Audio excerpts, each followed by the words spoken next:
This is Beelzebub, and you're listening to Talking About Rock.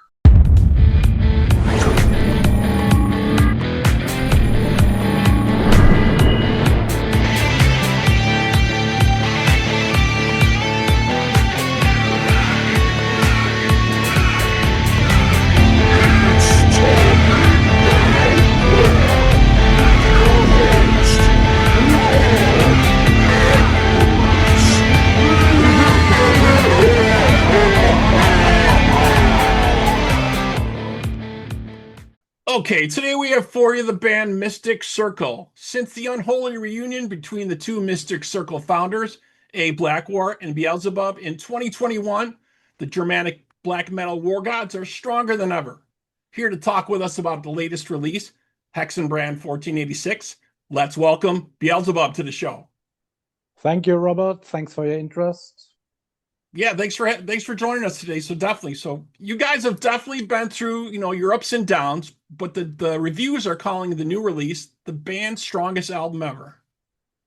Yeah, it's really surprising for us because we never had such great reviews. They go through and through. It's like we talked about it.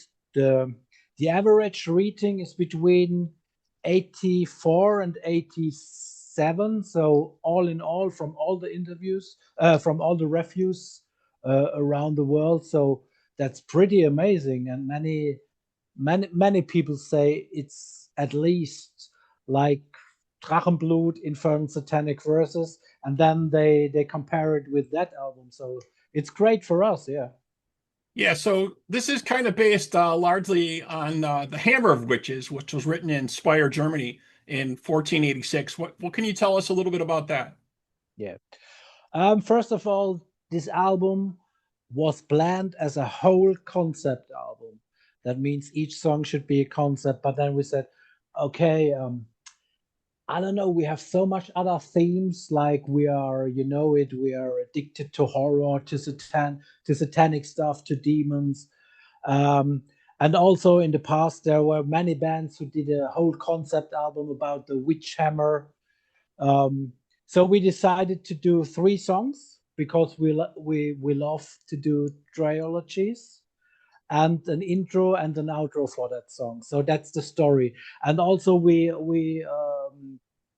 try to do another way a little bit, because we are going deeper on that, because we go on the root of all evil, and that is Heinrich Kramer. It's not about the Hexenhammer, it's about his author or writer, how it called. So yeah, and these 3 songs are about Heinrich Kramer, and it's also dedicated to this women who were tortured by the Holy Church. They are innocent women, strong women, and and it's because of the creed and the Holy Church want to pull them down. And so it's a dedication to all that women, to the witches. We call them witches, and we call them the strong woman of metal and the strong woman in the world. So because we say the conservative motherfuckers, they're going stronger and stronger, and we must get against them. And also this, as you know us, we are against the institution of the Holy Church. And you've also got some great female guest singers on here as well, including Sarah Jezebel Deva, from originally from Cradle of Filth, right? Indeed. But Sarah is a longtime friend of the band. She was in the studio with us in '99 for our, for example, for the Infernal Satanic Verses. She did many choirs, many singing, many voices. But also at this time, from our cover version of Bathory's One Road to Azure Bay, she's in it. And we have Karo Hafke, which is Sarah is only in 1 song, and that's a backing vocal on that album. But Karo Hafke from the German Gothic band UMBRA et Imago did a very, very good job. She did almost the same job than Sarah Jezebel Deva did on the Infernal Satanic Verses. She did all the witches. She did all the speaking of female speaking, except Natalie Ostermeier, the author in the outro. She's another woman who is in the on this album. Yeah.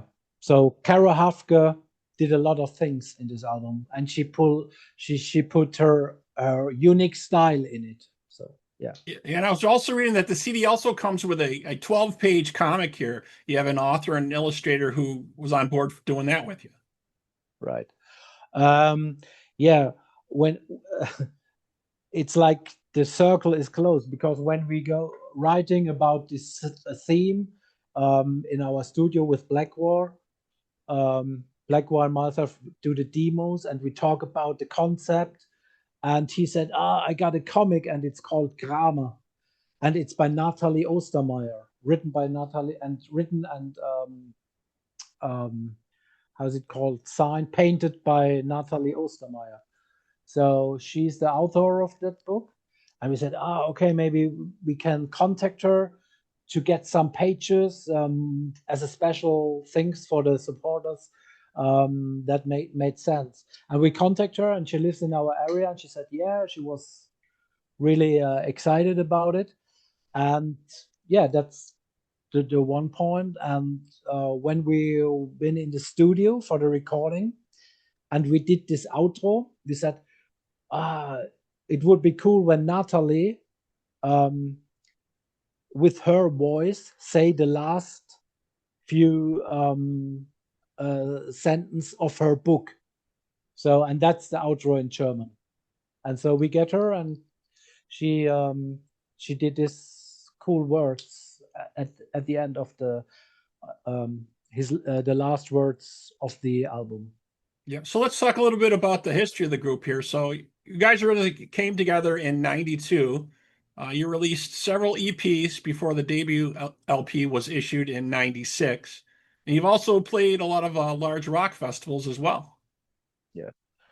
And the band played all in all about 400 shows all over Europe. I can't say all over the world, because it's we've never been in South America, and we've never been, sadly, in North America, in Japan. But we did lots of touring in Europe, the whole Europe, from. Also, we played in the older days in Russia, in Moscow. We played all the East. We played Ireland. We played Australia.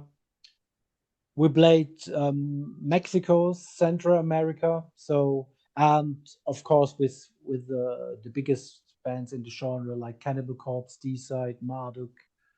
Yeah, what else? Rotting Christ, Malevolent Creation. Yeah, such bands, Incantation. Yeah. So are you guys working on any show dates or tour coming up? Anything in the pipeline for you guys? Yes. We work together with the Flaming Arts Agency. I don't know, you know them?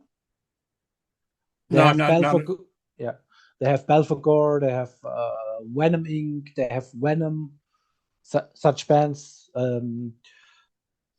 Yeah, we work with them together, and they spin their webs worldwide. So we want to start touring and playing festivals in April 26th. We have some guest musicians now, which are also real great persons. And we start rehearse after this promotion. So we are into that modus now. Okay, excellent, excellent. So the new album, Hexenbrand 1486, is out now. You folks can check that out. So thank you so much for spending some time being with us. Really appreciate it. Thank you very much, Robert. All right, so that wraps up this episode of Talking About Rock. And to our listeners and fans out there, we hope you're keeping the torch alive and supporting live music wherever you are. Beelzebub, thank you again. Thank you very much.